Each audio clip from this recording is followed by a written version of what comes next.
ಹಾಗೂ ವೇದಿಕೆ ಕೆಳಗೆ ಆಸೀನರಾಗಿರುವ ಎಲ್ಲ ಗಮಕ ಕಲಾಭಿಮಾನಿಗಳು.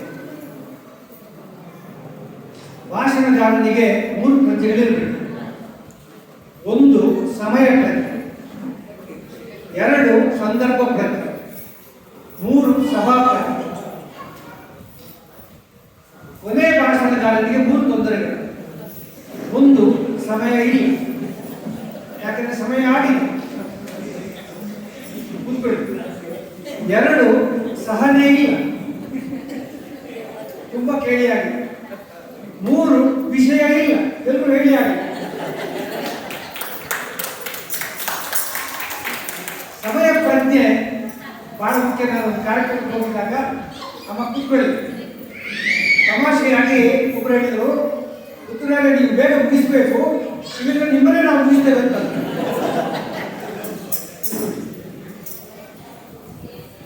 ಇರಲಿ, ನಾನು ಕೆಲವೇ ಮಾತುಗಳು. ಬಂಧುಗಳೇ, ಇವತ್ತಿನ ಕಾರ್ಯಕ್ರಮಕ್ಕೆ ಹಲವಾರು ಗಣ್ಯರು ಆಗಮಿಸಿದ್ದಾರೆ. ನಾನೊಂದು 25 ದೇಶಗಳಿಗೆ ತಿರುಗುತ್ತಿದ್ದೇನೆ. ಒಂದೊಂದು ದೇಶಕ್ಕೆ ಒಂದೊಂದು ಸಂಸ್ಕೃತಿ. ಆದರೆ ಅಭಿಮಾನದಿಂದ ಹೇಳ್ತಾ ಇದ್ದೇನೆ, ಜಗತ್ತಿನ ಎಲ್ಲಾ ದೇಶಗಳ ಸಂಸ್ಕೃತಿಗಳ ಪೈಕಿ ಅತ್ಯಂತ ಶ್ರೀಮಂತ, ಜೀವಂತ ಹಾಗೂ ಜೀವಂತ ಸಂಸ್ಕೃತಿ ಎಂದರೆ ಅದು ನಮ್ಮ ಭಾರತೀಯ ಸಂಸ್ಕೃತಿ.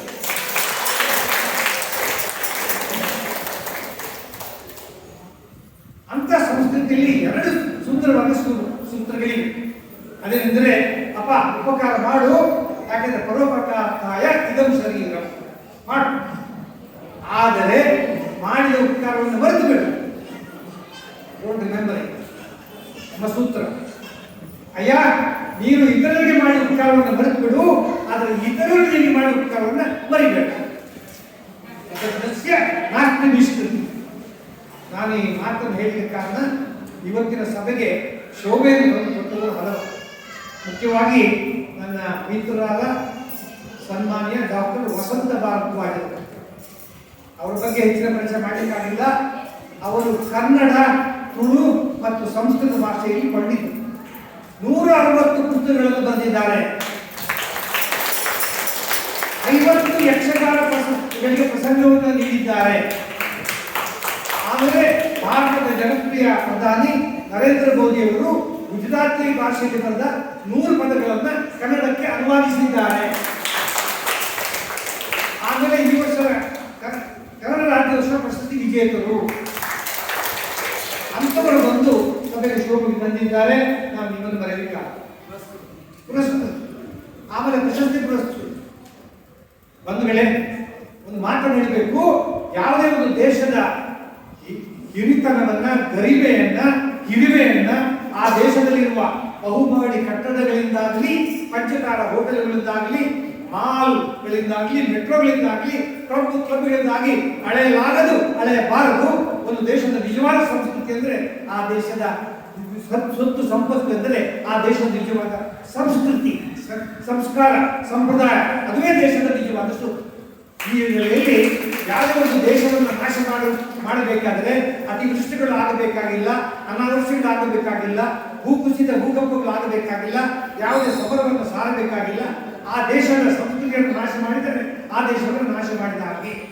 ಈ ಹಿನ್ನೆಲೆಯಲ್ಲಿ ನಮ್ಮ ದೇಶದ ಭಾರತೀಯ ಸಂಸ್ಕೃತಿ ಇದೆಲ್ಲ, ಅದನ್ನು ಉಳಿಸಿ ಬೆಳೆಸಬೇಕಾಗಿದ್ದು ನಮ್ಮ ಕರ್ತವ್ಯ ಮಾತ್ರವೇ ಅಲ್ಲ, ನಮ್ಮ ಮುಂಬರುವ ಜನಾಂಗಕ್ಕೆ ಅದನ್ನು ತಿಳಿಸಿಕೊಡಬೇಕಾಗಿದ್ದು ಕೂಡ ನಮ್ಮ ಆದ್ಯ ಕರ್ತವ್ಯ. ನಾವು ಚೆನ್ನಾಗಿದ್ದ ಸಾಲದು, ನಮ್ಮ ಮುಂದಿನ ಜನಾಂಗ ಚೆನ್ನಾಗಿರ್ಬೇಕಲ್ಲ. ಈ ಹಿನ್ನೆಲೆಯಲ್ಲಿ ನಾವು ಹಮ್ಮಿಕೊಂಡಿರುವ ಕಾರ್ಯಕ್ರಮ ಎಲ್ಲರೂ ಕೂಡ ಯುವ ಕಿಶೋರ ಪ್ರತಿಭೆಗಳಿಗೆ ಯಾಕಂತಂದ್ರೆ ಅವರನ್ನು ಕೂಡ ಎಲ್ಲರಿಗೂ ಇನ್ವಾಲ್ವ್ ಮಾಡಬೇಕನ್ನೋ ದೃಷ್ಟಿಯಿಂದ ಹಲವಾರು ಕಾರ್ಯಕ್ರಮ ಮಾಡಿಕೊಂಡಿದ್ದೇವೆ. ಅವರಿಗೆಲ್ಲರಿಗೂ ಕೂಡ ನಾವು ನಮ್ಮ ಆರ್ಥಿಕತೆಗಳ ವತಿಯಿಂದ ಅಭಿನಂದನೆಗಳನ್ನು ಸಲ್ಲಿಸುತ್ತೇವೆ.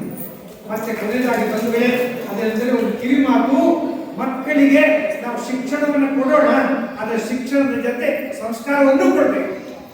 ಸಂಸ್ಕಾರವಿಲ್ಲದ ಶಿಕ್ಷಣ ಅಪೂರ್ವ ಹಾಗೂ ಅಪಾಯಕಾರಿ. Education without culture is dangerous and is incomplete. ಅದಕ್ಕೆ ವಿವೇಕಾನಂದ ಒಂದು ಕಡೆ ಹೇಳ್ತಾರೆ, give education to the illiterate but more education to the literate. ಯಾಕಂದ್ರೆ clever truth is more dangerous than the ಅನ್ಪಡ್ ಪರ್ಸನ್. ಈ ನೆಲೆಯಲ್ಲಿ ಮಕ್ಕಳಿಗೆ ಶಿಕ್ಷಣ ಅಂತ ನಾವು ಸಂಸ್ಕಾರ ಬಿಡಬೇಕು. ಈ ಗಮಕ ಕಲೆ ಅಥವಾ ಇಂತಹ ಕಲಾ ಪ್ರಕಾರಗಳು ಅದನ್ನು ಬೆಳೆಸೋದು ನಮ್ಮ ಸಂಸ್ಕೃತಿ, ಅದನ್ನು ಸಹ ಪರಿಚಯಿಸಬೇಕಾದ ದೃಷ್ಟಿಯಿಂದ ನಾವು ಪ್ರತಿ ವರ್ಷ ಹಲವಾರು ಕಾರ್ಯಕ್ರಮ ಹಮ್ಮಿಕೊಂಡು ಬಂದಿದ್ದೇವೆ.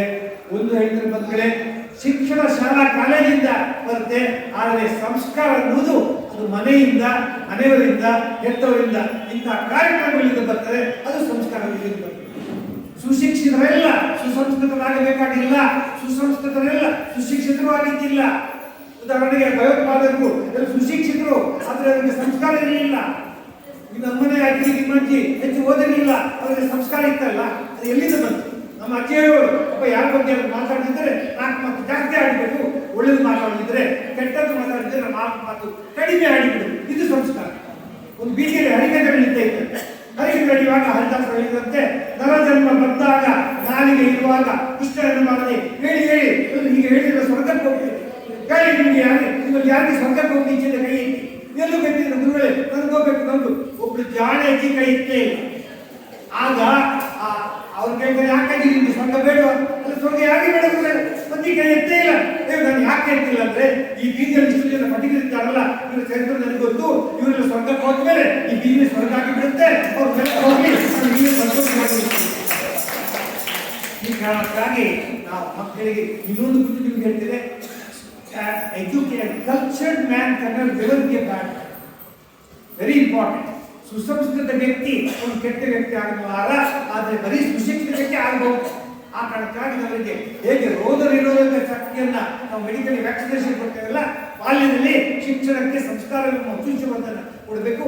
ಅದರ ಒಂದು ಭಾಗ ಈ ಗಮಕ ಕಲಾ ಕಾರ್ಯಕ್ರಮಗಳು. ಅದೇ ಕಿಶೋರ ಗಮಕ ಕಲಾ ಕಾರ್ಯಕ್ರಮ ಅಂತ ಹೇಳುತ್ತಾ, ಇವತ್ತಿನ ದಿನ ಬಹಳ ವಿಶೇಷವಾದ ದಿನ. ಅದು ಗುರು ಪೂರ್ಣಿಮಾ ದಿನ. ಅದು ಒಳ್ಳೆಯ ಮಾತಿದೆ ಸಂಸ್ಕೃತದಲ್ಲಿ. ಅದೇನೆಂದ್ರೆ, ಪೂಜಾ ಮೂಲಂ ಗುರುಮೂರ್ತಿ, ಜ್ಞಾನ ಮೂಲಂ ಗುರುಪಾದಂ, ಮಂತ್ರ ಮೂಲಂ ಗುರುವಾಕ್ಯಂ, ಕೃಪಾ ಮೂಲಂ ಗುರು ಮೋಕ್ಷ. ಆ ಗುರುವಿನಲ್ಲಿದ್ರೆ ನಾವು ಗುರುವಿನ ಗುರು, ಮುಂದೆ ಗುರಿ, ಹಿಂದೆ ಗುರು, ಇದಕ್ಕೆ ಮಾತ್ರ ಹೋಗ್ಲಿಕ್ಕೆ ಸಾಧ್ಯ ಇದೆ. ಆದರೆ ಈಗಿನ ಮಕ್ಕಳಿಗೆ ಆ ಗುರುವಿನ ಬಗ್ಗೆ ದೊಡ್ಡ ಗೌರವ ಇಲ್ಲ. ನಾನು ಮೊನ್ನೆ ಯಾವುದೋ ಮಗನಿಗೆ ನಿನ್ನ ಗುರು ಯಾರಪ್ಪ? ನನ್ನ ಗುರು ಗೂಗಲ್ ಅಂತ. ಅದೇ ರೀತಿ ಕೂಡ ಗುರುವಿಗೆ ದೊಡ್ಡ ಸ್ಥಾನವನ್ನು ನಮ್ಮ ಸಂಸ್ಕೃತಿ ಇಟ್ಬಿಟ್ಟಿದ್ದೇವೆ. ಸುಮ್ಮನೆ ಬಾಯಿ ಹೇಳ್ತಿಲ್ಲ ಗುರು ಬ್ರಹ್ಮ, ಗುರು ವಿಷ್ಣು, ಗುರುದೇವ ಮಹೇಶ್ವರ ಅಂತ. ಅರ್ಥ ಕೆಲವರಿಗೆ ಗೊತ್ತಿಲ್ಲ.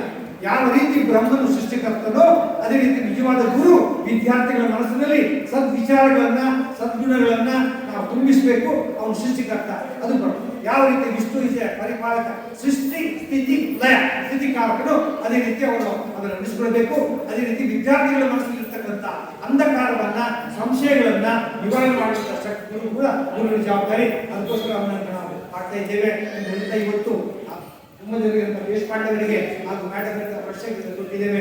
ಯಾಕೆ ಅಂದ್ರೆ, ಕೊನೆ ಮಾತು ಯಾಕೆ ಅಂದ್ರೆ, ಪಂಡಿತರನ್ನ, ಪ್ರತಿಭಾವಂತರನ್ನ, ಸಮರ್ಥರನ್ನ, ಸಾಧಕರನ್ನ, ಸಾಧಕರನ್ನ ಗುರುತಿಸಿ, ಪ್ರೋತ್ಸಾಹಿಸಿ, ಪುರಸ್ಕರಿಸುವುದು ಒಂದು ಸದ್ಗುಣ, ಸತ್ಕಾರ್ಯ, ಸತ್ಸಂಪ್ರದಾಯ. ಅದನ್ನು ನಾವು 14% ಮಾಡ್ತಾ ಬಂದಿದ್ದೇವೆ. ಇವತ್ತು ನಾನು ಅಲ್ಪ ಕಾಣಿಕೆ ನಾವು ಸ್ವೀಕರಿಸಿದ್ದೀರಿ. ತುಂಬಾ ನಮಗೆ ಸಂತೋಷ. ತಾವುಗಳೆಲ್ಲ ಬಂದು, ಯಾಕಂದ್ರೆ ಈ ಬೆಂಗಳೂರಲ್ಲಿ ಎಲ್ಲರೂ ಜನ ಸೇರಿಸೋದು ಬಹಳ ಕಷ್ಟ ಕೆಲಸ. ಅಂಥದ್ರಲ್ಲಿ ತಾವುಗಳ ಅಭಿಮಾನದಿಂದ ಪಾರ್ಟಿಸಿಪೇಟ್ ಮಾಡಿದ್ದೀರಿ. ಹಾಡೋದೆಲ್ಲ ಚೆನ್ನಾಗಿ ಹಾಡಿದ್ದಾರೆ, ತುಂಬ ಜನ ಮಾಡಿದ್ದಾರೆ ಅಂತ ಹೇಳ್ತಾ, ಹಾಗೆ ನಮ್ಮ ಅಶ್ವಿತ್ ಅವರಿಗೆ ನಾವು ಯುವ ಪ್ರಶಸ್ತಿಯನ್ನು ಕೊಟ್ಟಿದ್ದೇವೆ. ಒಂದು ಕಾರಣ ಅಂದರೆ ಅವರು ಒಳ್ಳೆ ಚೆನ್ನಾಗಿ ಹಾಡ್ತಾರೆ, ಎರಡನೇ ನೋಡ್ಲಿಕ್ಕೆ ಚೆನ್ನಾಗಿದ್ದಾರೆ. ಇರ್ಲಿ ಅಂತ ಅವರಿಗೆ ದೇವರ ಆಶೀರ್ವಾದಗಳು ಇರ್ಲಿ ಅಂತ ಹೇಳ್ತಾ ಬಂದಿರ್ತಕ್ಕಂಥ ತಮಗೆಲ್ಲ ನಾವು ಆಭಾರಿಗಳಾಗಿದ್ದೇವೆ ಅಂತ ಹೇಳ್ತಾ, ಈ ಕಾರ್ಯಕ್ರಮದಲ್ಲಿ ಎಲ್ಲಿರುವವರು ಬನ್ನಿ. ಶ್ರೀಮತಿಯವರು ಅವರೇ ಅಲಂಕಾರಿಕ ಅಧ್ಯಕ್ಷರು, ಅವರೇ ಈಗ ಅವರು ವಂದನಾರ್ಪಣೆ ಮಾಡಿ ಕಾರ್ಯಕ್ರಮವನ್ನು ಸಮಾಪ್ತಿಗೊಳಿಸುತ್ತಾರೆ. ಶುಭೋದಯ. ಎಲ್ಲರಿಗೂ ಶುಭವಾಗಲಿ. ನಮಸ್ಕಾರ. ಬನ್ನಿ.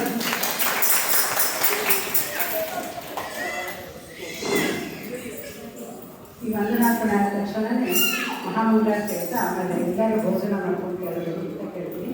ಮಂಗಳಾರತಿ ಸಮಯದಲ್ಲಿ ನೀವು ಮಂಗಳ ಹಾಡನ್ನು ಹೇಳಿದ್ರು.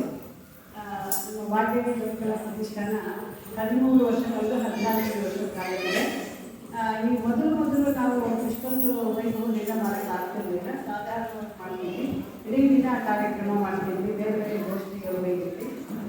ಈ ವರ್ಷದಿಂದ ಅದು ದರ್ಶನ ಜಾಗಗಳು ನಮಗೆ ಜಾಸ್ತಿ ಆಗಿದೆ. ತುಂಬ ಜನ 50,000 ರೂಪಾಯಿಗಳು, ಪ್ರತಿ ವರ್ಷ 60,000 ರೂಪಾಯಿ ಕೊಡೋರು, ಈ ರೀತಿ ಪ್ರತಿ ದಾನಿಗಳು ಹೆಚ್ಚಾಗಿರೋದ್ರಿಂದ ನಾವು ವರ್ಷಕ್ಕೆ 2 ಸಲ ಈ ಕಾರ್ಯಕ್ರಮ ಮಾಡೋಣ ಅಂತೇಳಿ ನಮಗೆ ಕುಮಾರವ್ಯಾಸ ಮಂಟಪ ಗಮಕಿಗಳ ಒಂದು ದೇಗುಲದಂತೆ ಅದ್ಭುತವಾಗಿ ಮಾಡಿಸಿದ್ದಾರೆ. ಈ ಸಭಾಂಗಣದಲ್ಲೇ ಕುಮಾರವ್ಯಾಸ ಜಯಂತಿ ದಿನ ನಾವು ಉಳಿದ ದತ್ತಿಗಳ ಒಂದು ಸಹಾಯದಿಂದ ವಿಶೇಷವಾದ ಕುಮಾರವ್ಯಾಸನ ಕಾವ್ಯದ ಬಗ್ಗೆನೇ ಬೇರೆ ಬೇರೆ ರೀತಿಯ ಕಾರ್ಯಕ್ರಮಗಳನ್ನು ಹಮ್ಮಿಕೊಳ್ಳೋಣ ಅಂತ ಒಂದು ಯೋಜನೆ ಇದೆ. ಅದಕ್ಕೆ ಅಧ್ಯಕ್ಷರು ಮತ್ತು ವೆಂಕಟೇಶ್ವರ ನಾಯಕರುಗಳನ್ನ ಸಹಕರಿಸಬೇಕು ಅಂತ ನಾನು ಕೇಳ್ಕೊಳ್ತೇನೆ. ಈ ದಿನದ ಕಾರ್ಯಕ್ರಮಕ್ಕೆ ಮುಖ್ಯ ಅತಿಥಿಗಳಾಗಿ ಮೈಸೂರಿನಲ್ಲಿ ಆಗಮಿಸಿ ಮಹಾಪಂಡಿತರಾದಂತಹ ಕಪಿನಾಥ್ ಪ್ರಸನ್ನ ಭಾರತವರು ಅದ್ಭುತವಾಗಿ ಮುಂದೆ ನಮ್ಮ ವಾಚಕತೆಯನ್ನು ತೋರಿಸಿದ್ದಾರೆ. ವಾಚಾರ್ಯಗಳನ್ನ ಸಂಜೆ ಕೂಡ ಅವರ ವ್ಯಾಖ್ಯಾನ ಇದೆ, ಸಾಯಂಕಾಲ ಅವರಿಗೆ ನಮ್ಮ ಪ್ರತಿಷ್ಠಾಪಕ ಪರವಾಗಿ ಹಾಗೂ ಎಲ್ಲರ ಪರವಾಗಿ ಧನ್ಯವಾದಗಳನ್ನು ಸಮರ್ಪಿಸುತ್ತೇವೆ. ಹಾಗೆ ಈ ದಿನ ವಾಗ್ದೇವಿ ಪ್ರಶಸ್ತಿಯನ್ನು ನಾವು ಕೊಡ್ತಾ ಇದ್ದೀವಿ. ದಯಮಾಡಿಸಬೇಕು ಅಂತೇಳಿ ಬಿಜಾಪುರದಿಂದ ಆಗಮಿಸಿರುವಂತಹ ಕಲ್ಯಾಣ ದೇಶಪಾಂಡೆ ಅವರಿಗೆ ಹಾಗೂ ಬೇಲೂರಿನಿಂದ ಆಗಮಿಸಿರುವಂತಹ ನವರತ್ನ ಭಟ್ ಅವರು ನಮ್ಮ ಗುರುಗಳಾದ ಕೇಶವಮೂರ್ತಿ ಮಸಹಳ್ಳಿ ಕೇಶವಮೂರ್ತಿ ಅವರ ನೆನಪಿನಲ್ಲಿ ಅವರ ಈ 2 ವರ್ಷದ ಹಿಂದೆ ಅವರು ಅವರ ಹೆಸರಿನಲ್ಲಿ ನಾವು ಈಗ ಉತ್ತಮ ಗಮಕ ಶಿಕ್ಷಕ ಪ್ರಶಸ್ತಿ, ಯಾಕೆ ಅಂದರೆ ಅವರ ತುಂಬ ಅದ್ವಿತೀಯವಾದ ಅನುಭವಗಳು, ಅವರ ಹೆಸರಿನಲ್ಲಿ ನಾವು ಅವರಿಗೆ ಈ ಪ್ರಶಸ್ತಿಯನ್ನು ಕೊಡ್ತಾ ಇದ್ವಿ. ಹಾಗೂ ನಮ್ಮ ಅಧ್ಯಕ್ಷರಾಗಿದ್ದ ಮೊದಲು ನಮ್ಮ ಸಂಸ್ಥೆ ಶುರುವಾದಾಗಿಂದ 10 ವರ್ಷ ಅಧ್ಯಕ್ಷರಾಗಿದ್ದಂತಹ ಶ್ರೀಯುತ ಕೆ.ವಿ. ಟ್ಯಾಗೋರ್ ಅವರ ಹೆಸರಿನಲ್ಲಿ ಉತ್ತಮ ಯುವ ಗಮಕ ಪ್ರಶಸ್ತಿಯನ್ನು ಪ್ರತಿ ವರ್ಷ ನೀಡ್ತಾ ಇದ್ದೀವಿ. ಇದರಲ್ಲೂ ನಾವು ಎಷ್ಟೊಂದು ವಿಭಾಗ ಮಾಡ್ಕೊಂಡಿದ್ದೀವಿ. ಅಂದರೆ 3 ಪ್ರಶಸ್ತಿಗಳಲ್ಲಿ ಬೆಂಗಳೂರು ಒಬ್ಬರು, ಬೇರೆ ಇಬ್ಬರು, 1 ವರ್ಷ ವಾಚನಕಾರರಿಗೆ, 1 ವರ್ಷ ವ್ಯಾಖ್ಯಾನಕಾರರಿಗೆ, 1 ವರ್ಷ ಪುರುಷರಿಗೆ, 1 ವರ್ಷ ಸ್ತ್ರೀಯರಿಗೆ, ಈ ರೀತಿ ಒಂದಷ್ಟು ಕ್ಯಾಟಗರಿ ಮಾಡ್ಕೊಂಡಿದ್ದೀವಿ. ಈ ರೀತಿ ನಾವು ಪ್ರತಿ ವರ್ಷ ಈ ಕಾರ್ಯಕ್ರಮಗಳನ್ನು ಅರ್ಹತೆಯನ್ನು ಪ್ರಯತ್ನಿಸಿ ಮಾಡ್ತಾ ಇದ್ದೀವಿ. ಅದಕ್ಕೆ ಆಗಮಿಸಿದಂತಹ 3 ಜನ ಕಲಾವಿದರಿಗೆ ಆಭಾರಿಯಾಗಿದ್ದೇವೆ.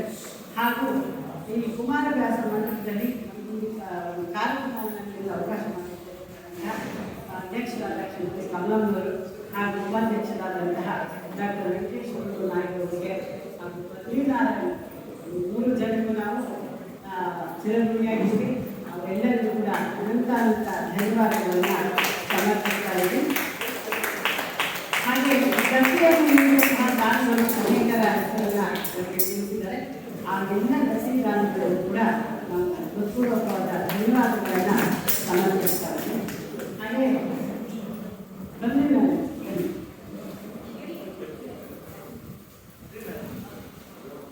ಕೆಲಸ ಮಾಡೋದು ಅವರೇ ಜಾಸ್ತಿ ಬದಲಿದ್ದಾರೆ.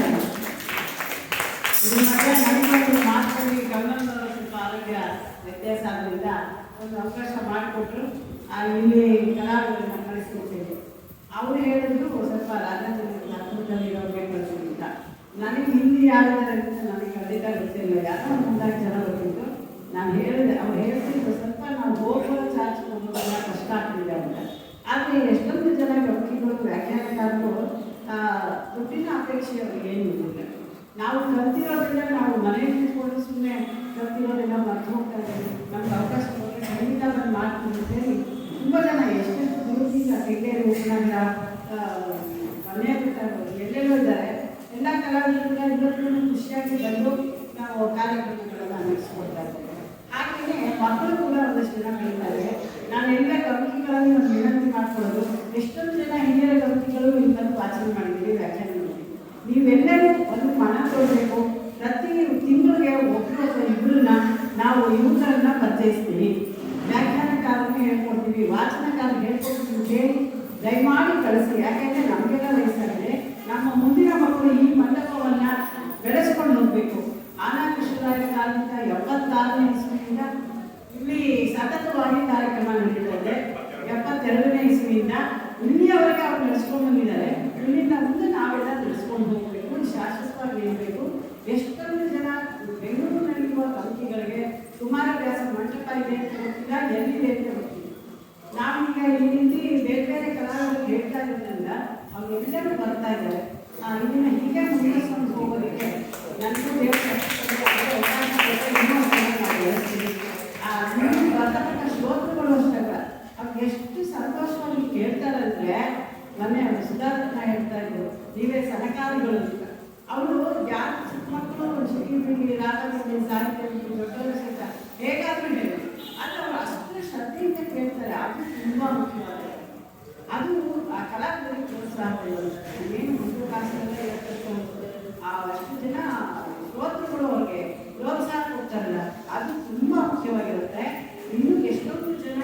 ಕ್ಲಾಸ್ಗಳು ಎಲ್ಲ ಬರ್ತೀವಿ. ಅವರು ಸಮಯಕ್ಕೆ ಸರಿಯಾಗಿ ಬರ್ತಾರೆ, ನಮ್ಮ ಸಮಯ ಅವರಿಗಾಗಲ್ಲ, ಅವ್ರ ಸಮಯಕ್ಕೆ ನಾವು ಕಲಿಬೇಕು ಅವ್ರನ್ನ.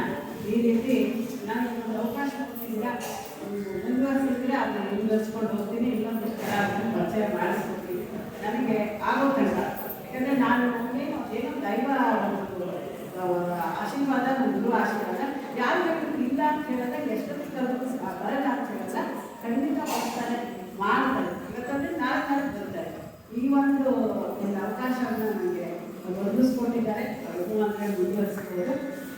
ನಿಮಗೆ ಇವತ್ತು ದಿನ ಹಾಡು ಹೇಳೋಕ್ಕೆ, ಆಮೇಲೆ ವಾಚನ ಮಾಡೋದಕ್ಕೆ ಎಲ್ಲ ತುಂಬ ಯಾರ್ಯಾರು ಕಲಾವಿದರು ಎಲ್ಲರೂ ಸಂತೋಷವಾಗಿ ಕಾರ್ಯಕ್ರಮವನ್ನು ನಡೆಸ್ಕೊಟ್ಟಿದ್ದೀರಾ.